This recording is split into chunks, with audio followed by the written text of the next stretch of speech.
Hello everyone, welcome to the Yadala classes. Today's lecture we will cover some more fundamental steps and going forward in our company law lecture. So very warm welcome to all of you. Company act 2013 के basics हम cover कर रहे हैं यहाँ पे।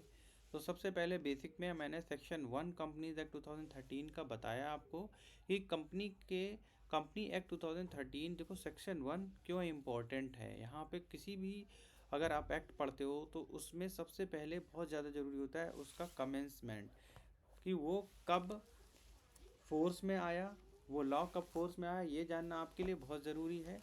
और साथ में उसकी जो बेसिक डेफिनेशन है ये आपको जानना बहुत ज़रूरी है कंपनी लॉ में। तो सबसे पहले किसी भी लॉ में तो सबसे पहले सेक्शन 1 की बात करते हैं। तो सेक्शन 1 का जो सब सेक्शन 1 है वो ये कहता है कि कंपनी लॉ, इसके शॉर्ट टाइटल के बारे में बात करता है। तो शॉर्ट टाइटल क्या हुआ? Company act 2013। इसके बाद जो सबसेक्शन 2 है वो बात करता है इसकी एक्सटेंशन के बारे में। एक्सटेंशन के मतलब ये कहाँ पर फैला हुआ है। तो ऑब्वियस सी बात है ये इंडियन लॉ है। तो इंडियन लॉ का मतलब है कि ये एक्ट तुम्हारा होल इंडिया में इसकी कमेंसमेंट है, ये extend up to whole India, ये पूरे भारत देश में लागू होगा। इसके बाद बात करते हैं कमेंसमेंट की। सबसेक्शन 3 में when it comes into the force, तो 29 अगस्त 2013 को इसको प्रेसिडेंट की एसेंट मिली और ये कंपनी एक्ट 2013 हो गया। तो कंपनी एक्ट 2013 कब इनकॉर्पोरेटेड हुआ? 29 अगस्त 2013 को इसकी इनेक्टमेंट डेट है और प्रेसिडेंट की एसेंट इसको जो 29 अगस्त 2013 को ही मिली है। तो यहाँ पे कंपनी एक्ट 29 अगस्त 2013 से फोर्स में माना जाएगा कि ये अब फोर्स में है। इसकी एप्लीकेबिलिटी की बात करते हैं, कंपनी लॉ किस पर लागू होगा। तो company law before company act 2013, company act 2013 के पहले हमारा जो भी कंपनी एक्ट 1956 से लेके 1814 तक जितने भी कंपनी के लॉ हैं, तो यानी कि यहाँ पर सबसे पहले इसकी एप्लीकेबिलिटी आ जाती है। एप्लीकेबिलिटी में company act section 2 sub section 20 क्या कहता है कि company incorporated under company act 2013, company जो कंपनी एक्ट 2013 में इनकॉर्पोरेटेड हुई हैं वो सारी कंपनियां कंपनी एक्ट सेक्शन 220 के अकॉर्डिंग इस कंपनी एक्ट में कवर होंगी। और उसके अलावा जो कंपनी एक्ट, मान लो कंपनी एक्ट तो 2013 में आया, तो कंपनी एक्ट 2013 के पहले जितनी कंपनियां इनकॉर्पोरेटेड होंगी क्या वो उनमें कंपनी लॉ लागू होगा कि नहीं होगा? तो कंपनी एक्ट 2013 उनमें भी लागू होगा। तो कंपनी एक्ट जो कंपनी रजिस्टर्ड हुई हैं, इनकॉर्पोरेटेड हुई हैं एक्ट कंपनी एक्ट 2013 के अकॉर्डिंग, उन पे ये नियम कंपनी एक्ट 2013 लागू होगा। साथ में 1956 से लेके 1814 तक की जितनी भी कंपनियां हैं या कंपनी इसके पहले जो भी इनकॉर्पोरेटेड हुई हैं उन सब में भी कंपनी एक्ट लागू होगा। तो ये सब कहता है under any previous company law. तो एप्लीकेबिलिटी में सेक्शन 1 सब सेक्शन 4 का ए कहता है under any previous company law, यानी एनी प्रीवियस कंपनी लॉ यानी सेक्शन कंपनी एक्ट 2013 का सेक्शन 220 के according company incorporated under company act 2013 में जो इनकॉर्पोरेटेड हुई हैं, या फिर under any previous company law, किसी भी प्रीवियस कंपनी लॉ के अकॉर्डिंग भी जो कंपनीज इनकॉर्पोरेटेड हुई उनमें भी कंपनी एक्ट लागू होगा। इसके अलावा insurance companies, banking companies and supply of electricity companies. अब देखो insurance companies 1B, insurance companies कौन सी होती है? इंश्योरेंस कंपनीज बैंकिंग कंपनी, देखो एक तो हो गया कंपनी एक्ट 2013 के अंदर कोई कंपनी रजिस्टर हुई, आप अपनी कंपनी ले जाते हो और उसको कंपनी एक्ट 2013 को में रजिस्टर कराते हो, रजिस्ट्रार ऑफिस में देते हो और बोलते हो कि मेरी कंपनी आप XYZ रजिस्टर कर दीजिए, तो वो कंपनी एक्ट 2013 के अंतर्गत इनकॉर्पोरेटेड मानी जाएगी। लेकिन इसके अलावा जो स्टेट गवर्नमेंट है या फिर पार्लियामेंट है सेंट्रल में, वो क्या करती है, कुछ लॉज लेकर के आती है और अपने लॉज सेंटर में जो पार्लियामेंट में पास कराती है और उसके अंतर्गत अगर कोई रजिस्टर्ड रजिस्ट्रेशन होता है तो वो कंपनी कहलाती है किसी एक्ट के द्वारा पारित हुई कंपनी, जैसे इंश्योरेंस कंपनी एक्ट 1928, तो इसका अपना खुद का एक्ट है 1938। तो इंश्योरेंस कंपनी एक्ट 1938 ये अपने आप में एक अलग कानून है, इंश्योरेंस एक्ट 1938। इसी तरह बैंकिंग कंपनी जो है ये बैंकिंग एक्ट 1949 से रेगुलेट होती हैं।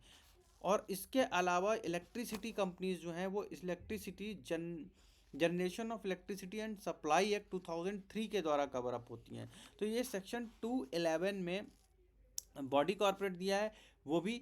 तो यहाँ पे किसी भी कंपनी इनकॉर्पोरेटेड हुई है जो किसी भी प्रीवियस एक्ट के उसके द्वारा, वो भी कंपनी होगी, उसके अंदर मानी जाएगी। इसकी एप्लीकेबिलिटी, इस एक्ट की एप्लीकेबिलिटी उन पर भी लागू होगी जो कंपनी पार्लियामेंट के थ्रू बन करके आई, जैसे कि insurance company, banking company, supply of electricity companies, तो इन पर भी इसकी एप्लीकेबिलिटी होगी। अब कह रहे हो अगर इनका खुद का एक्ट है तो कंपनी एक्ट के अंदर इनकॉर्पोरेटेड क्यों मानी जाएगी, इसकी एप्लीकेबिलिटी कंपनी एक्ट पे क्यों होगी?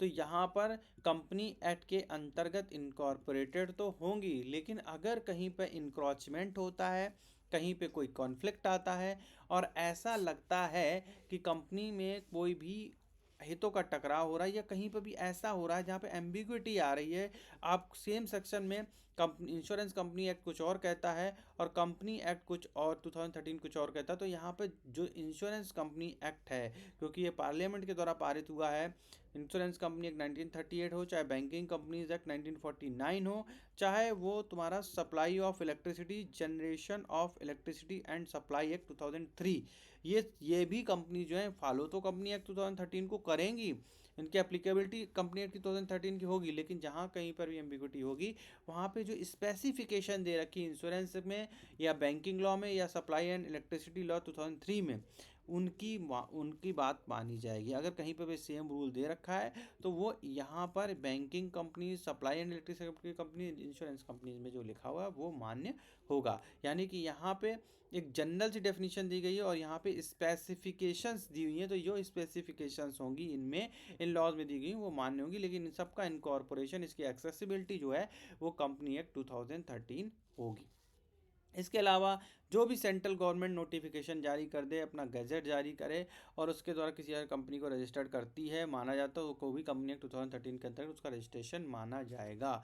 कोई भी बॉडी कॉर्पोरेट सेक्शन 211 में बॉडी कॉर्पोरेट दिया गया है। तो बॉडी कॉर्पोरेट क्या होता है, इसको जानने से पहले टाइप ऑफ जो बॉडी कॉर्पोरेट है इसको जानने से पहले हम यहाँ पे फॉरेन कंपनीज के बारे में एक बार और देख लेते हैं। तो यहाँ पे बॉडी कॉर्पोरेट क्या होता है, बॉडी कॉर्पोरेट जो कंपनी इनकॉर्पोरेटेड हुई है कंपनी एक्ट 220 के हिसाब से, जैसे कि insurance company, banking company, supply और इलेक्ट्रिसिटी, तो इनकॉर्पोरेटेड कंपनी हो गई। अब एक कंपनी आ गई आपकी, ये इंडियन मतलब इंडियन कंपनीज हो गई। अब दूसरी आ गई फॉरेन कंपनी। तो फॉरेन कंपनी क्या होता है, बॉडी कॉर्पोरेट के पहले हम फॉरेन कंपनी का फंडा समझते हैं। फॉरेन कंपनी क्या है, जैसे कोई भी कंपनी या फिर कोई भी कॉर्पोरल बॉडी, कोई भी बॉडी कॉर्पोरेट। तो फॉरेन कंपनी मतलब क्या हो गया यहाँ पे, अगर मैं फॉरेन कंपनी एक्सप्लेन करूँ तो यहाँ पे फॉरेन कंपनी का मतलब हो गया कि कोई भी कंपनी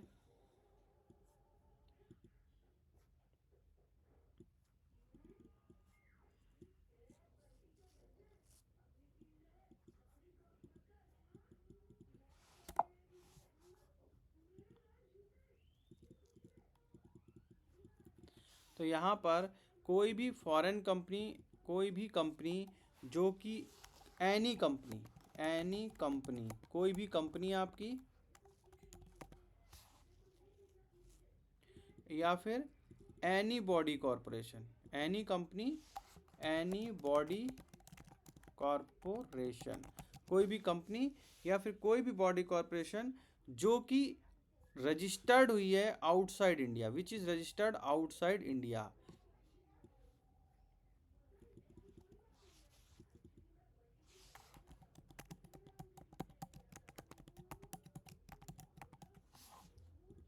कोई भी कंपनी हो, कोई भी कंपनी हो या कोई भी बॉडी कॉरपोरेशन हो which is registered outside India, जिसका रजिस्ट्रेशन आउटसाइड इंडिया हुआ है, वो इंडिया के बाहर रजिस्टर्ड हुई है, इनकॉर्पोरेटेड आउटसाइड इंडिया, एंड जिसका, अब आप ध्यान सुनिए, जिसका business has a place of business is India. अब रजिस्टर्ड तो आउटसाइड इंडिया हुई है, लेकिन उसका जो प्लेस है बिजनेस करने का वो इंडिया में है। और साथ में conduct any business activity in India, जिसका प्लेस इंडिया में है और कोई भी बिजनेस एक्टिविटी इंडिया में कंडक्ट करती है। प्लेस इंडिया में है, any company any body corporation, कोई भी कंपनी कोई भी बॉडी कॉरपोरेशन जो रजिस्टर्ड हुई है बाहर भारत के और वो अपना बिजनेस इंडिया में करती है, या फिर कोई भी बिजनेस एक्टिविटी है वो इंडिया में करती है खुद से बाय इटसेल्फ। कंपनी बाहर रजिस्टर हुई है, वो बिजनेस करती है, क्या करती है, बिजनेस करती है। क्या होना चाहिए, place of business in India, place of business in India होना चाहिए। और दूसरा, conduct any and conduct any business activity in India, कोई भी कंपनी जो इंडिया में अपना बिजनेस करती है, इंडिया में बिजनेस कर रही है या फिर कोई भी बिजनेस एक्टिविटी कर रही है, खुद से करे, किसी एजेंट के माध्यम से करे या फिर किसी इलेक्ट्रॉनिक माध्यम से करे, वो सारी कंपनी फॉरेन कंपनी कहलाएंगी। अब फॉरेन कंपनी कौन सी होगी, कोई भी कंपनी या फिर बॉडी कॉरपोरेशन, कोई भी कंपनी या फिर कोई भी बॉडी कॉरपोरेशन जो भारत के बाहर रजिस्टर्ड हुई है, भारत के बाहर अपना बिजनेस, भारत के अंदर अपना बिजनेस करती है या फिर भारत के अंदर अपनी बिजनेस एक्टिविटी करती है खुद से, किसी एजेंट, पॉइंट नंबर 1 खुद से करती है, बाय इटसेल्फ करती है। पॉइंट नंबर 2 किसी एजेंट के माध्यम से करती है। पॉइंट नंबर 3 फिजिकल उसका कोई ऑफिस है यहाँ पे, या फिर पॉइंट नंबर 4 इलेक्ट्रॉनिक मोड से करती है। ऐसा है, यूएस में ऑफिस है, इंडिया में उसका कोई ऑफिस नहीं है, लेकिन वो इलेक्ट्रॉनिकली बिजनेस इंडिया में कर रही है, तो उसे फॉरेन कंपनी कहा जाएगा। फॉरेन कंपनी इनकॉर्पोरेटेड कहाँ पे हुई, भारत के बाहर इनकॉर्पोरेटेड हुई, लेकिन उसका प्लेस ऑफ बिजनेस क्या है, इंडिया है, तो वो कंपनी क्या होगी, फॉरेन कंपनी होगी। Company incorporated outside India but its place of business in India, वो सारी कंपनीज फॉरेन कंपनी होगी। और कंपनी और फॉरेन कंपनी में फिर क्या एक डिफरेंस हुआ, फॉरेन कंपनी क्या हुई, कंपनी इनकॉर्पोरेटेड हुई आउटसाइड इंडिया, और कंपनी एक्ट 2013 के अंतर्गत इंडियन कंपनी जो होगी, अब हमारे देश में कंपनी जो रजिस्टर होगी इनकॉर्पोरेटेड इन इंडिया होगी। तो कंपनी जो है वो कंपनी एक्ट 2013 के अंतर्गत जो इनकॉर्पोरेटेड इन इंडिया है, और फॉरेन कंपनी मतलब इनकॉर्पोरेटेड आउटसाइड इंडिया, जिसका प्लेस ऑफ बिजनेस इंडिया है। बिजनेस इंडिया में कंपनी इनकॉर्पोरेटेड आउटसाइड इंडिया हुई। तो ये बेसिक सा डिफरेंस समझ में आया। अब बातें हैं इस सेक्शन 211 बॉडी कॉर्पोरेट की। बॉडी कॉर्पोरेट क्या हुई, बॉडी कॉर्पोरेट में सब कुछ इंक्लूड हो जाता है, इसकी डेफिनेशन इंक्लूसिव है। इंक्लूसिव मतलब यहाँ सब कुछ है, वो कंपनी भी आएंगी जो भारत के बाहर इनकॉर्पोरेटेड हुई हैं। देखो सबसे पहली बात है, फॉरेन कंपनीज भी बॉडी कॉर्पोरेट के अंदर आ जाती है, इंडियन कंपनीज भी बॉडी कॉर्पोरेट के अंदर आ गई, तो वो सारी कंपनी आएंगी जो इंडिया के बाहर इनकॉर्पोरेटेड हुई, वो सारी बॉडी कॉर्पोरेट मानी जाएंगी। तो बॉडी कॉर्पोरेट कैसा है, जनरल टर्म है, ठीक है। चाहे कंपनी बॉडी कॉर्पोरेट में वो सारी कंपनी आ जाएंगी, जो कंपनी फॉरेन कंपनीज हैं वो आ जाएंगी, कंपनी इनकॉर्पोरेटेड आउटसाइड इंडिया है वो भी आ जाएंगी, और जनरल टर्म हो माना जाएगा ये बॉडी कॉर्पोरेट, यानी कि सारी कंपनियां जो हैं वो बॉडी कॉर्पोरेट ही मानी जाएंगी, चाहे वो इंडियन कंपनी हो चाहे फॉरेन कंपनी हो। तो बॉडी कॉर्पोरेट कहाँ दिया है, सेक्शन 211 में।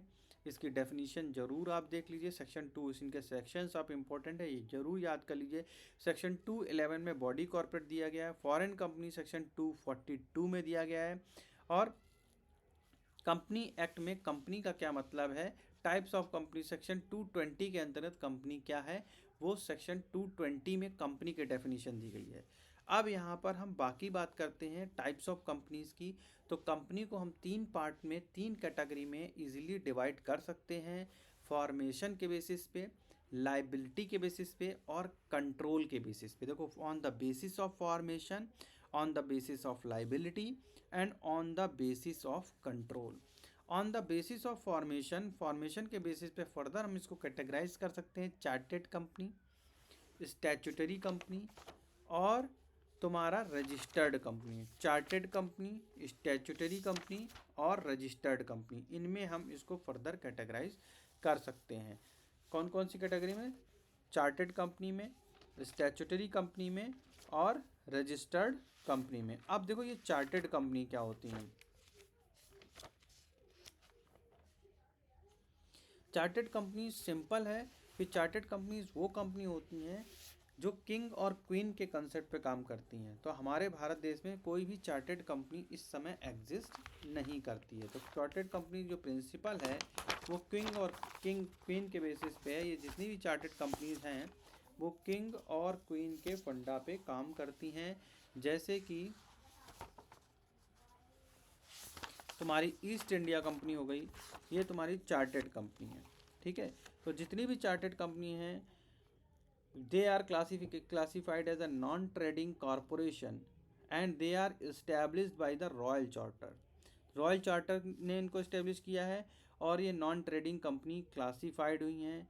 वे are instituted of chartered accountant in England and Wales, the institute of chartered secretaries and administration. जैसे कि जो इंस्टीट्यूशंस ऑफ चार्टर्ड सेक्रेटरीज हैं और एडमिनिस्ट्रेशन है, ये सारी कंपनी तुम्हारी चार्टर्ड कंपनी होंगी। जिनका ब्राउन एंड बॉटअप होगा वो क्राउन के अंडर में होता है और वो क्राउन के अंडर ही अपना परफॉर्मेंस करती हैं, तो वो सारी कंपनीज चार्टर्ड कंपनी कहलाती हैं। रजिस्टर्ड कंपनी सेक्शन 220 के अंतर्गत जो कंपनी रजिस्टर हुई, कंपनी सेक्शन 2 में companies incorporated under company act 2013 या अंडर एनी प्रीवियस कंपनी ला, उसको हम रजिस्टर्ड कंपनी बोलेंगे यहाँ पे, ठीक है। अब बात करते हैं हम स्टैट्यूटरी कंपनीज की। अब स्टैट्यूटरी कंपनी कौन होती हैं?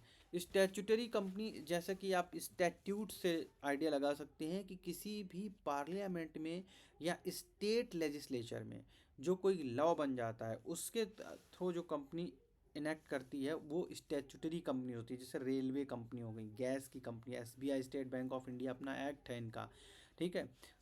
वाटर मार्क्स हो गया, RBI food corporation of India हो गया, एलआईसी ऑफ इंडिया हो गया, ये स्टैट्यूटरी कंपनीज हैं क्योंकि इनका जो इनेक्टमेंट हो पार्लियामेंट में किसी एक्ट या किसी लेजिस्लेचर के माध्यम से हुआ है। जो सेंट्रल गवर्नमेंट पार्लियामेंट में या फिर स्टेट गवर्नमेंट स्टेट लेजिस्लेचर में एक्ट पास करके कंपनी बनाती है वो सारी रजिस्टर्ड कंपनी होती है और उनका रजिस्ट्रेशन कंपनी एक्ट सेक्शन 220 के अंतर्गत माना जाएगा। तो यहाँ पे 1F जो है ये क्लियर कट वो सारी कंपनीज के कहते हैं कि अंडर एनी प्रीवियस कंपनी जो रजिस्टर्ड हुई वो कंपनियां होंगी। Insurance company insurance act, banking company banking act, supply of electricity electricity act, इसके माध्यम से जो रजिस्टर्ड कंपनी होंगी वो कंपनी एक्ट 2013 में आएंगी। सेंट्रल गवर्नमेंट स्टेट गवर्नमेंट कोई भी नोटिफिकेशन के माध्यम से नोटिफिकेशन जारी करके किसी कंपनी को इनेक्ट करता है स्टैट्यूट में, वो कंपनी उनका अपना एक्ट होगा, लेकिन उनकी एप्लीकेबिलिटी जो कि कंपनी एक्ट 2013 में होगी। और कोई भी बॉडी कॉर्पोरेट अगर है वो भी एप्लीकेबल होगा सेक्शन 220 के अंतर्गत। उसकी एप्लीकेबिलिटी अगर इंडिया में बिजनेस कर रही है तो होनी चाहिए। तो यहाँ पर on the basis of formation एकदम क्लियर हो जाना चाहिए। अगर एकदम क्लियर हो गया हो तो हम आगे बढ़ते हैं। On the basis of formation, I guess इसमें कोई कन्फ्यूज़न नहीं होना चाहिए। अब हम बात करते हैं लाइबिलिटी के हिसाब से। On the basis of liability, liability के हिसाब से कंपनी को हम दो पार्ट में डिवाइड कर सकते हैं, लिमिटेड लाइबिलिटी और unlimited liability company. Unlimited liability companies को हम सेक्शन 292 में डिफाइन किया गया, what is unlimited liability company, ठीक है। इसके बाद लिमिटेड लाइबिलिटी कंपनी क्या है, उसमें उसको हम दो पार्ट में डिवाइड कर सकते हैं, limited by the share capital and limited by the guarantee. Limited by guarantee section 221 में दिया है और limited by share capital section 222 में दिया है। अब हम सबसे पहले लिमिटेड बाय शेयर कैपिटल की बात करते हैं। तो इसके हिसाब से कंपनी, प्राइवेट कंपनी और पब्लिक कंपनी, इनको हम स्टडी करते हैं। तो सबसे पहले जो सेक्शन 222 है लिमिटेड बाय शेयर कैपिटल, देखो सेक्शन 220 में कंपनी आ गया, कंपनी का रजिस्ट्रेशन आ गया, इसी 220 से सीधा 221 लिमिटेड बाय गारंटी। आपने दो ही टाइप की कंपनियां पढ़ी, देखो सबसे पहले गारंटी से, तो लिमिटेड बाय गारंटी अलग टाइप कंपनी है। और शेयर मार्केट में आप लोग अगर इंटरेस्टेड हो, आप लोग शेयर मार्केट जानते हो, तो 221 के बाद लिमिटेड बाय शेयर कैपिटल 222 आपको याद जरूर रखना है। और इसके अंतर्गत जो फर्दर कैटेगराइजेशन है पब्लिक कंपनी और प्राइवेट कंपनी और 1% कंपनी की अभी हम बात करेंगे। लेकिन सबसे पहले हम पब्लिक कंपनी और प्राइवेट कंपनी की बात करते हैं। तो पब्लिक कंपनी 271 में है और प्राइवेट कंपनी 268 में है। ये ज़रूर आप लोग रिमेंबर रखिए, इसको याद कर लीजिए, सेक्शन बहुत इंपॉर्टेंट है और ग्राफिकल रिप्रेजेंटेशन से मैंने इसको काफ़ी अच्छे से समझाने की कोशिश की है और एक लाइन में आपको इतने अच्छे से समझ में आ जाएगा। आप बिल्कुल वीडियो में एंड तक बने रहिए। अगर आपको ये डेफिनीशन सारी याद नहीं करनी, रटनी नहीं है और अच्छे से समझनी है, इनका कंसेप्ट समझना है, कंपनी लॉ में और बिजनेस लॉ में आप इंटरेस्टेड हैं तो आप ज़रूर इनकी डेफिनीशन को अच्छे से अपने अंदर दिमाग में जगह बनाइए और इसको अपने दिमाग में अच्छे से एंटर कराइए इनको। सबसे पहले तो सबसे पहले जो है प्राइवेट कंपनी 268 में जो है प्राइवेट कंपनी को हम बताते हैं। प्राइवेट कंपनी किसमें दी गई, on the basis of share capital के हिसाब से प्राइवेट कंपनी जो है सेक्शन 268 में दी गई है। अब प्राइवेट कंपनीज में 3 रिस्ट्रिक्शन है, RLP, बस प्राइवेट कंपनी खत्म। यहाँ पे 268 में प्राइवेट कंपनी बताया गया, इसमें 3 रिस्ट्रिक्शन बताई गई है। RLP विद R का मतलब है रिस्ट्रिक्शन। रिस्ट्रिक्शन मतलब प्राइवेट कंपनी का शेयर होल्डर अपने शेयर को आउटसाइडर को ट्रांसफ़र नहीं कर सकता है। इसको मैंने लिमिटेड बाई शेयर कैपिटल को लिमिटेड बाई शेयर कैपिटल 222, इसमें जो कंपनी है वो प्राइवेट कंपनी है 268 के अंतर्गत। तो इसमें पहली चीज़ जो है वो रिस्ट्रिक्शन है, रिस्ट्रिक्शन ऑफ ट्रांसफरिंग शेयर, यानी कि जो शेयर के ट्रांसफ़र का रिस्ट्रिक्शन है वो प्राइवेट कंपनी में होता है। तो पहला पॉइंट है रिस्ट्रिक्शन, RLP। R मतलब restriction, restriction of transferring share. Private company का शेयर होल्डर अपने शेयर को आउटसाइडर को ट्रांसफ़र नहीं कर सकता है। पॉइंट बिल्कुल क्लियर होना चाहिए। प्राइवेट कंपनी का जो शेयर होल्डर है वो अपने शेयर को किसी आउटसाइडर को ट्रांसफ़र नहीं कर सकता है। तो पहली चीज़ है रिस्ट्रिक्शन, जिसमें रिस्ट्रिक्शन ऑफ ट्रांसफरिंग शेयर आपको अच्छे से समझ में आ गई होगी। अब बात करते हैं एल की, RLP restriction, restriction of transferring share. L मतलब लिमिटेशन, लिमिटेशन किसका, मेंबर्स का, मिनिमम 2 होने चाहिए और मैक्सिमम 200। प्राइवेट कंपनी में जो है मिनिमम मेंबर्स 2 होते हैं और मैक्सिमम 200 होते हैं, लेकिन इसमें भी एक लोचा है। लोचा ये है कि जो मैक्सिमम कैपेसिटी के मेंबर गिने जाएंगे उसमें पास्ट और प्रेजेंट एम्प्लॉय को हम काउंट नहीं कर सकते। Will not count past and present employ. Present employ है या पास्ट एम्प्लॉय है वो काउंट नहीं होगा। जैसे कोई मेंबर है, वो कंपनी ज्वाइन किया, किसी मेंबर ने कंपनी ज्वाइन किया और कंपनी ज्वाइन करने के बाद लेफ्ट द ऑर्गेनाइजेशन, लेकिन उसने मेंबरशिप नहीं छोड़ी है, he has not left the membership, तो उसको एम्प्लॉय काउंट नहीं किया जाएगा। कंपनी तो है, कंपनी तो उसने छोड़ दी है लेकिन मेंबरशिप नहीं छोड़ी है, शेयर है उसके उस कंपनी में, तो उसको एम्प्लॉय काउंट नहीं किया जाएगा। ठीक है, तो वो एक मेंबर नहीं होगा। तो यहाँ पे मिनिमम मेंबरशिप की लिमिटेशन 2 है, मैक्सिमम 200 है। क्या है कि प्रेजेंट और पास्ट एम्प्लॉय काउंट नहीं होगा। कोई एम्प्लॉय है, उसने ऑर्गेनाइजेशन ज्वाइन की, ऑर्गेनाइजेशन तो छोड़ दी लेकिन मेंबरशिप भी कंटिन्यूड है, उसको एम्प्लॉय नहीं माना जाएगा। Will join count joint as a single, कोई ज्वाइंट है, मान लो किसी कंपनी में किसी ने 80 शेयर ज्वाइंटली ले लिए, 80 में से ज्वाइंट में 20 और 60 का हिसाब किताब है तो उनको सिंगल माना जाएगा। ठीक है, तो सिंगल माना जाएगा। तो यहाँ पे जो लिमिटेशंस हैं मेंबर्स की, तो मेंबर्स की मिनिमम लिमिटेशन 2 हैं और मैक्सिमम 200 हैं यहाँ पे। ठीक है, पास्ट और प्रेजेंट एम्प्लॉय को काउंट नहीं करेंगे, ज्वाइंट को सिंगल काउंट करेंगे। अब इसके बाद RLP restriction of transferring share, limitation minimum 2 maximum 200। अब प्रोहिबिशन क्या है इसमें, P का मतलब प्रोहिबिशन, निषेध क्या है इसमें, तो प्रोहिबिशन है ये कि यहाँ पर जो प्राइवेट कंपनी है वो पब्लिक इशू नहीं ला सकती है। जैसे कि इसका जो भी पेड अप पब्लिक इशू, जैसे कि आप देखते हैं IPO नहीं ला सकती है प्राइवेट कंपनी। ठीक है, तो IPO वगैरह ये पब्लिक कंपनी ही के IPO लिस्टिंग होंगे, प्राइवेट कंपनी IPO नहीं ला सकती है। पब्लिक इशू कोई भी प्राइवेट कंपनी नहीं ला सकती है। ठीक है, अब बात करते हैं हम पब्लिक कंपनी की। 271 में पब्लिक कंपनी की बात की गई है। पब्लिक कंपनी में सबसे पहले तो रिस्ट्रिक्शन, जो ये रिस्ट्रिक्शन लगाई गई थी RLP वाली, कि प्राइवेट कंपनी का शेयर होल्डर अपने शेयर आउटसाइडर को ट्रांसफ़र नहीं कर सकता है।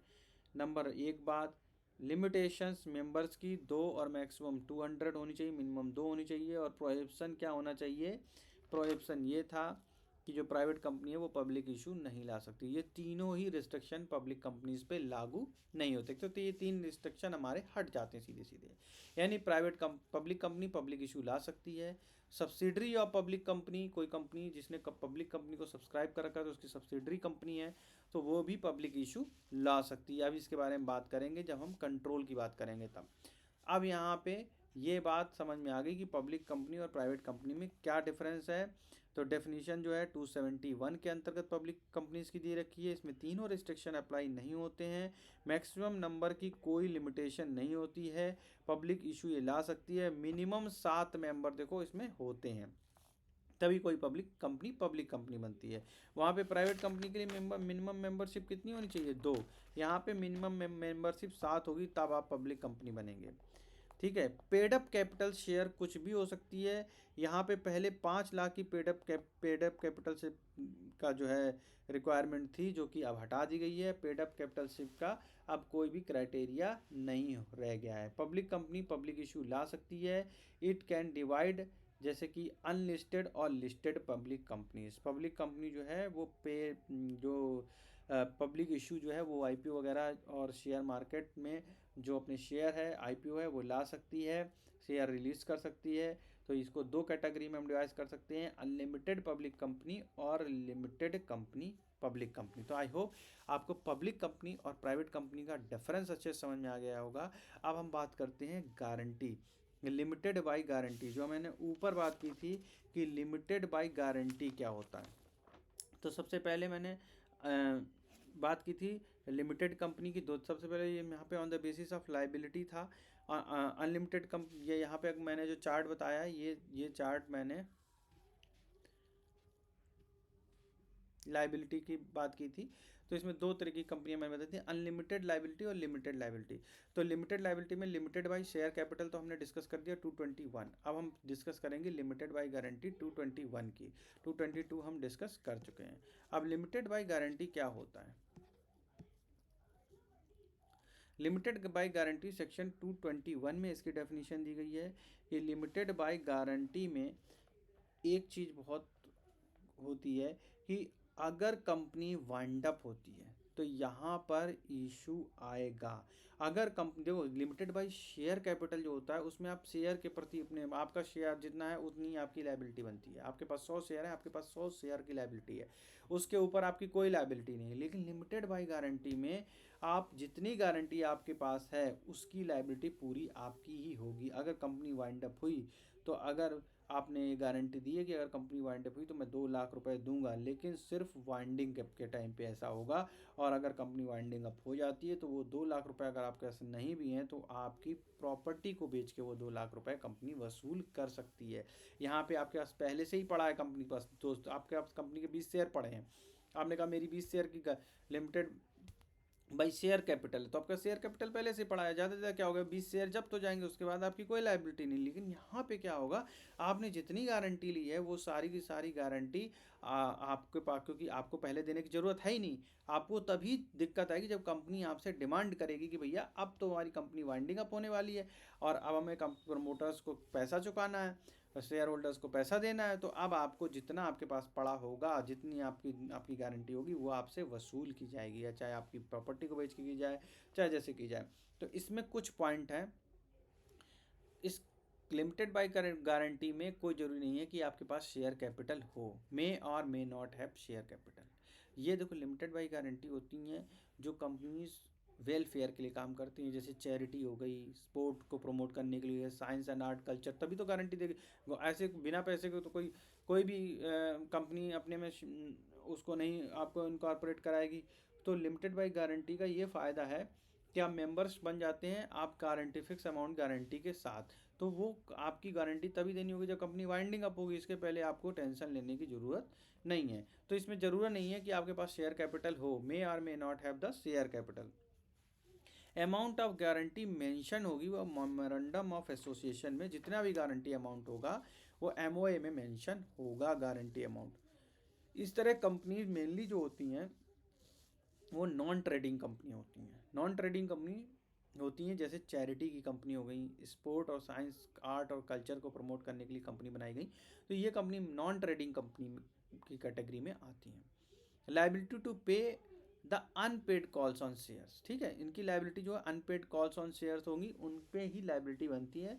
मेंबर्स की फिक्स अमाउंट की गारंटी होगी और वो गारंटी तभी अराइज होगी जब कंपनी वाइंडिंग अप होगी। तो आई होप इस बहुत सिंपल से समझाया, काफ़ी अच्छे से मैंने एक्सप्लेन भी कर दिया और लिख भी दिया है, तो इसमें कोई दिक्कत नहीं आ रही होगी। अब बात कर लेते हैं on the basis of unlimited, एक और कैटेगरी छूट गई हमारी। तो यहाँ पे on the basis of liability की हमने बात की थी, तो सबसे पहले लिमिटेड बाय गारंटी सेक्शन 221 हमने कवर कर दिया। Limited by share capital section 222 हमने कवर कर दिया। यहाँ पे हमने पब्लिक कंपनी कवर कर दिया, प्राइवेट कंपनी का कवर कर दिया। 1% कंपनी में खाली एक मेंबर की ज़रूरत होती है, तो वो अगर हम डिटेल में लेंगे उसको 1% कंपनी, क्योंकि कंपनी खोने में इंटरेस्टेड होगा तो उसको ज़रूर हम कमेंट में बताएंगे, ठीक है। इसके अलावा जो मैंने दूसरी कैटेगरी की बात की थी, वो बात की थी अनलिमिटेड कंपनी की सेक्शन 292 के अंतर्गत। तो अनलिमिटेड कंपनी में इसमें मेंबर्स की लायबिलिटी की कोई लिमिट नहीं होती है। तो इसमें जो है लायबिलिटी की जब कोई लिमिट ही नहीं है तो उनके it could also extend to its personal property and its shareholder की पर्सनल प्रॉपर्टी तक वो लिमिट वो एक्सटेंड की जा सकती है। उनके पर्सनल एसेट भी इसमें बिक सकते हैं। तो अनलिमिटेड का कंपनी में होती है कि इसमें जो लायबिलिटी होती है मेंबर्स की वो डिसाइडेड नहीं होती। तो लिमिटेड बाय गारंटी और लिमिटेड बाय शेयर कैपिटल में तो ये था कि जितनी आपकी गारंटी है उस तक आप सीमित हो, और वो गारंटी लिमिटेड बाय गारंटी में आप जितनी गारंटी है अपने दो जो गारंटी एमओएम में डिफाइंड की उस तक आपकी लायबिलिटी बनती है, उसके ऊपर आपकी लायबिलिटी नहीं है। शेयर कैपिटल में आपके पहले से ही प्रीपेड टाइप का हिसाब किताब है कि शेयर आपके पास हैं ही, 20 शेयर 30 शेयर जितने शेयर हैं आपके पास उसकी गारंटी है आपकी। तो शेयर कैपिटल के हिसाब से पब्लिक कंपनी प्राइवेट कंपनी जो आपकी इनकॉर्पोरेटेड होती है। अनलिमिटेड कंपनी में क्या होता है, कोई लिमिट नहीं होती है मेंबर्स की लायबिलिटी की, यानी मेंबर्स की लायबिलिटी को कुछ डिसाइड करने में ये पर्सनल प्रॉपर्टी तक जा सकती है आपकी। यानी कि अगर ये कंपनी प्रॉब्लम में आई तो शेयर होल्डर जो हैं उनकी पर्सनल एसेट उन तक को ये कंपनी बेच सकती है, और पर्सनल एसेट भी बिक सकते हैं कैपिटल शेयर के सारे। तो यहाँ पे अनलिमिटेड कंपनी में शेयर होल्डर जो होते हैं वो बहुत रिस्क में हो जाते हैं। अगर कंपनी प्रॉब्लम में आती है तो उनकी पर्सनल प्रॉपर्टी पे भी कंपनी बेच के अपना जो लॉस है वो रिकवर कर सकती है। तो यहाँ पे ये प्रॉब्लम अनलिमिटेड कंपनी में आती है। सेक्शन 292 में अनलिमिटेड कंपनी की डेफिनेशन दी हुई है। आई होप ये आपको क्लियर हो गया होगा। अब हम बात करते हैं on the basis of control. Control के बेसिस पे कंपनी जो है वो गवर्नमेंट कंपनी है सेक्शन 245 में, होल्डिंग कंपनी है सेक्शन 246 में, subsidiary company 287, associate company section 26 में दी है। तो सबसे पहले हम बात करेंगे यहाँ पर सब्सिडरी कंपनी की। देखो सब्सिडरी कंपनी और होल्डिंग कंपनी ये दोनों डेफिनेशन एक ही डेफिनेशन से क्लियर हो जाएगी, ठीक है। होल्डिंग कंपनी जिसके ऊपर होल्ड होगा बाकी सब्सिडरी कंपनी का, ठीक है। तो सब्सिडरी कंपनी कौन सी होती है और होल्डिंग कंपनी क्या है, एक डेफिनेशन से हमें दोनों की डेफिनेशन क्लियर हो जाएगी। तो होल्डिंग कंपनी सेक्शन 246 में दिया गया है, सब्सिडरी कंपनी सेक्शन 287 में दिया गया है। सब्सिडरी कंपनी सेक्शन 287 में दिया गया है in relation to any other company a company in which the holding company control the composition of board of directors and exercise control more than 1/2 of the total voting power. देखो holding company और subsidiary company, holding company section 246 में और subsidiary company की definition 287 में दी गई है। Subsidiary company वो company होती है जिस पर होल्डिंग कंपनी का पूरा होल्ड होता है। एक तरह से ये कह सकते हैं कि होल्डिंग कंपनी जो है, जो इसकी पेरेंट जो कंपनी इसको जैसे मान लो एक कंपनी XYZ है और उसको किसी company D Yadav law classes के अंदर एक कंपनी है XYZ, उन्होंने XYZ कंपनी के as a subsidiary company XYZ company है और holding company D Yadav law classes है। डी यादव लॉ क्लासेस ने क्या किया कि एक XYZ कंपनी को कंपनी में अपने शेयर, कंपनी के शेयर खरीदे। अब उसमें क्या है कि जो कंट्रोल होना चाहिए वो holding company D Yadav law classes कब कहलाई जाएगी, उस XYZ कंपनी की, जब वो होल्ड करे मोर than 1/2 of the total share capital. जो शेयर कैपिटल कंपनी का है उसमें आधे से ज़्यादा पैसा तो डी यादव लॉ क्लासेस ने लगा रखा है, यानी कि उसके जो पैसा है, उसके जो शेयर अमाउंट है, उसके आधे से ज़्यादा शेयर कैपिटल पे डी यादव लॉ क्लासेस का होल्ड है। तो इसलिए वो होल्डिंग कंपनी हुई, और वो जो कंपनी हुई, जो XYZ कंपनी है, वो सब्सिडरी कंपनी हुई, क्योंकि आधे से ज़्यादा कंट्रोल है वो किसका है, डी यादव लॉ क्लासेस का है। Control is establish by way of share capital, इसके वन हाफ से भी ज़्यादा शेयर जो हैं वो डी यादव लॉ क्लासेस के पास हैं। तो company A hold more than half of the total share of the company B, तो वहाँ पे कंपनी ए होल्डिंग कंपनी हुई और कंपनी बी का उसी कंपनी हुई सब्सिडरी कंपनी हुई। कंपनी ए जो है वो 246 हुई होल्डिंग कंपनी, 246 में होल्डिंग कंपनी की डेफिनेशन दी गई है और सब्सिडरी कंपनी की डेफिनेशन 287 में दी गई है। होल्डिंग कंपनी और सब्सिडरी कंपनी को एक साथ बताने का मतलब यही है कि आपको दोनों की डेफिनेशन एक दूसरे से लिंक है। Company A holds more than half of the total share capital of the company B, तो ये कंपनी ए जो है होल्डिंग कंपनी हुई और कंपनी बी शेयर कैपिटल क्योंकि आधे से ज़्यादा होल्ड कर रही है। तो control is establish by the way of composition of board of directors, यानी कि way of composition of board of director, यानी बोर्ड ऑफ डायरेक्टर्स का जो कंपोजिशन होता है उसके माध्यम से भी कंपनी ए कंपनी बी को होल्ड करती है। जैसे कि जो वोटिंग पावर होते हैं उसमें ज़्यादा कंट्रोल होता है कंपनी ए का, होल्डिंग कंपनी का, एक्सरसाइज और control more than half of the total voting power. Total voting power अपने डायरेक्टर्स अपॉइंट करने में भी इस कंपनी ए की चलेगी, क्योंकि वो होल्डिंग कंपनी है। तो कंपनी ए कंपनी बी को अपने हिसाब से उसके डायरेक्टर्स अपॉइंट करेगी या अपनी स्वीकृति देगी, क्योंकि उसके ऊपर पूरे डायरेक्टर्स को जो composition of board of directors है उसका पूरा होल्ड जो होगा, कंट्रोल होगा, इस्टेब्लिश होगा, वो कंपनी ए के पास होगा। अब देखो ऐसे होल्डिंग कंपनीज और इसकी जो मेजर होल्डिंग्स हैं सब्सिडरी कंपनीज, जैसे बजाज होल्डिंग्स हैं, बजाज कंपनी की जो subsidiary company Bajaj auto, Bajaj Finserv, Maharashtra scooters. अब ये ट्रेडिंग जो लोग कर रहे हैं उनको भी अगर क्लियर नहीं हो तो वो देख सकते हैं चार्ट, कौन कौन सी कंपनियां होल्डिंग कंपनी, इनकी शेयर कहाँ कहाँ आप शेयर मार्केट में देख सकते हैं कि कौन सी होल्डिंग कंपनीज हैं, उनकी शेयर होल्डर कौन सी हैं और कौन सी इसकी सब्सिडरी कंपनीज हैं। जैसे कि टाटा इन्वेस्टमेंट कॉरपोरेशन, इसकी कौन कौन सी, टाइटन है, टाटा कंज्यूमर है, ट्रेंट है, वोल्टास है, TCS है, HDFC बैंक है, टाटा इन्वेस्टमेंट कॉरपोरेशन की, ठीक है, BBTC है, HDFC लिमिटेड है, HDFC बैंक है, HDFC AMC है, HDFC लाइफ है, बंधन बैंक है, ठीक है। इसके बाद इसके अलावा इस तरह से काफ़ी चीज़ें ये होल्डिंग कंपनी और मेजर होल्डिंग है। ये एक जस्ट एग्जांपल के तौर पे मैंने आपको यहाँ पे दिखाने की कोशिश की है। अब गवर्नमेंट कंपनी कौन सी कंपनी, गवर्नमेंट कंपनियाँ कहलाती है। देखो गवर्नमेंट कंपनी जो होती है जिसपे गवर्नमेंट का शेयर सबसे ज़्यादा होगा, ऑब्वियस बात है गवर्नमेंट कंपनी होंगी। Government company means any company which not less than 51% paid up share capital is held by the central government, जिस सेंट्रल गवर्नमेंट, स्टेट गवर्नमेंट या फिर partly by the central government और partly by the state government. ऐसी कोई भी company जिसमें 51% से ज़्यादा शेयर जो हैं वो सेंट्रल गवर्नमेंट को, स्टेट गवर्नमेंट को या पार्टली सेंट्रल गवर्नमेंट को, स्टेट गवर्नमेंट को, वो तुम्हारी गवर्नमेंट कंपनी सेक्शन 245 के अंतर्गत आती हैं। कौन कौन सी कंपनियाँ गवर्नमेंट कंपनी हैं, जैसे कि HMT जो है, हिंदुस्तान मशीन टूल्स लिमिटेड, ये गवर्नमेंट कंपनी है।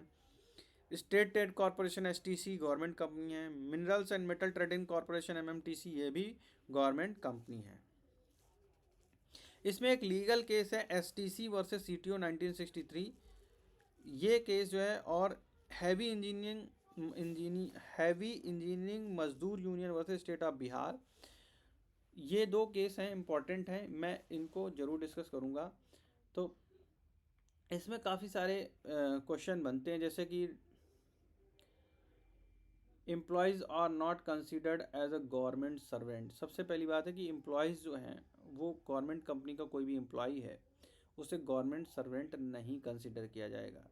It has separate legal entity which is distinct from its member. Company की अपनी legal entity, company government company के तौर पे इनकॉर्पोरेटेड जरूर हुई है, लेकिन इसके एम्प्लॉयज़ को आप ये नहीं कह सकते गवर्नमेंट सर्वेंट है, ठीक है। कंपनी का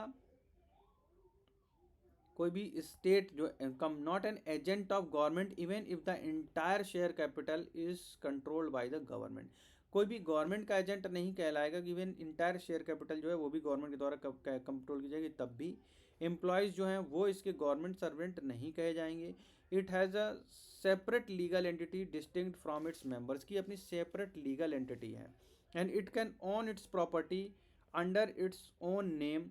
गवर्नमेंट में बी इनकॉर्पोरेटेड एज प्राइवेट और पब्लिक कंपनी। देखो जो ये कंपनी हो इनकॉर्पोरेट चाहे प्राइवेट कंपनी के बेसिस पे या फिर पब्लिक कंपनी के बेसिस पे हो सकती है। अपने खुद के नाम से इनकॉर्पोरेटेड मतलब जो है प्रॉपर्टी ले सकती है। ये एक सेपरेट लीगल एंटिटी है। इसके एम्प्लॉयज़ जो हैं वो गवर्नमेंट सर्वेंट नहीं कहलाए जाएंगे। और इसके जो एजेंट हैं, agent of the government even if the entire share capital, इसमें not an agent of the government, agent of the government नहीं है, चाहे वो इंटायर शेयर कैपिटल जो है कंट्रोल की जाए गवर्नमेंट के द्वारा। तो ये कुछ बेसिक पॉइंट है जो मैंने कवर कराए हैं, बस इतने ही काफ़ी हैं। फिर हम बात करते हैं एसोसिएट कंपनी की। अब देखो एसोसिएट कंपनी क्या होती है, जैसे जिस कंपनी का किसी दूसरी कंपनी पर सिग्निफिकेंट इन्फ्लुएंस होता है उसको हम एसोसिएट कंपनी होती है। जैसे एक्स कंपनी है, उसका किसी वाई कंपनी पर सिग्निफिकेंट इन्फ्लुएंस है तो इसको एसोसिएट कंपनी कहेंगे। तो एसोसिएट कंपनी एक्स कंपनी हो गई और वाई कंपनी की हो गई associate company of x company हो गई। जैसे कि तो जहाँ पर कहीं पे भी जैसे कोई जॉइंट वेंचर है, ठीक है, तो वो कंपनी क्या होगी, एसोसिएट कंपनी हो जाती है। जैसे एक्स कंपनी है और उसका वाई कंपनी के ऊपर सिग्निफिकेंट इन्फ्लुएंस है, मतलब वो जो एक्स कंपनी कहेगी मान लो वाई कंपनी ने कह दिया वही कहेगी जो एक्स कंपनी कह रही है, तो क्योंकि उसका उसके ऊपर सिग्निफिकेंट इन्फ्लुएंस है। सेक्शन 2(6) में एसोसिएट कंपनीज की डेफिनेशन दी गई है। तो ये आपका कवर हो जाता है कंपनी लॉ में सारी डेफिनेशन कंपनीज की। इसके अलावा स्मॉल कंपनीज कौन सी होती हैं, small company are the company other than public company और प्राइवेट कंपनी, इनका paid up share capital which does not exceeds 50 lakh rupees, जिनका पेड अप कैपिटल शेयर जो है 50 लाख से ज़्यादा एक्सीड ना हो, और such higher amount as may be prescribed which shall not be more than 10 crore rupees. ठीक है, पेड अप कैपिटल शेयर जो है 50 लाख से ज़्यादा नहीं होना चाहिए, या फिर अगर हायर अमाउंट है भी तो 10 करोड़ से ऊपर नहीं जाना चाहिए। Such as higher amount as may be prescribed which shall not be more than 10 crore rupees. जिसका टर्नओवर है does not exceed 2 crore rupees, और अगर हायर अमाउंट जाता है तो prescribed which shall not be more than 100 crore rupees. Nothing in this clause shall apply to a holding company और subsidiary company. ये clause जो है होल्डिंग कंपनी, सब्सिडरी कंपनी और company registered and company section act 7(8) के अंदर, और company और body corporate government by the special act, तो govern by the special act, इसके द्वारा जो है नहीं होना चाहिए। तो ये तुम्हारा जो है स्मॉल कंपनीज का डेफिनेशन है। आई होप ये सारी डेफिनेशन आपको अच्छे से क्लियर हो गई होगी। अगर आपने अभी तक चैनल को सब्सक्राइब नहीं किया है तो चैनल को आप ज़रूर सब्सक्राइब कर लें, क्योंकि नेक्स्ट लेक्चर से हम इसमें जो सेकंड लेक्चर है अपना, नेक्स्ट लेक्चर है मेरा, उसमें मैं डेफिनेशन ऑफ द इसमें मैं कंपनी और पार्टनरशिप में डिफरेंस बताने जा रहा हूँ, और उसके बाद फिर हम memorandum of association, article of association discuss करेंगे। पार्टनरशिप फर्म और कंपनी में क्या डिफरेंस है, क्या एग्जाम्पशंस हैं वो डिस्कस करने वाले हैं इसके नेक्स्ट क्लास में, कि जितने तरह के एग्जाम्पशंस होंगे शेयर कैपिटल में हैं, इशू कौन कौन सी कंपनी राइट इशू कर सकती है, कुछ बहुत इंपॉर्टेंट सेक्शंस हैं वो सारे डिस्कस करेंगे। किस सर्कमस्टांसेस में प्राइवेट कंपनी को हम पब्लिक कंपनी में कन्वर्ट किया जा सकता है, इसके बारे में डिस्कस करेंगे, और बहुत इंपॉर्टेंट केस लॉज हम डिस्कस करेंगे। तो बने रहिए हमारे साथ और चैनल को सब्सक्राइब जरूर कर लीजिए ताकि ये सारी चीज़ों का आपको बेनिफिट मिल सके। Memorandum of association, article association, directors, important case laws, director की पावर, ये सारे हम डिस्कस करेंगे अपने सारे नेक्स्ट वीडियोज़ में। और अच्छा लगता है आपका साथ पा करके, अगर आप कमेंट करते हैं, शेयर करते हैं, चैनल को सब्सक्राइब करते हैं तो काफ़ी अच्छा फीलिंग होता है। और आप ज़रूर से ज़रूर इस चैनल को सब्सक्राइब कर लीजिए ताकि आपको अच्छे से अच्छे वीडियोज़ हम आपको और अच्छे तरीके से ला सकें। ग्राफिकल रिप्रेजेंटेशन मोड आपको कैसा लगा, आप ज़रूर कमेंट बॉक्स में कमेंट कीजिएगा। तब तक के लिए थैंक यू। आपके कमेंट्स का हमें बहुत डेस्परेटली वेट करेंगे हम, और ताकि आपके सारे कमेंट हमें मिल सकें। और thank you for watching us. Please like, comment and share and subscribe.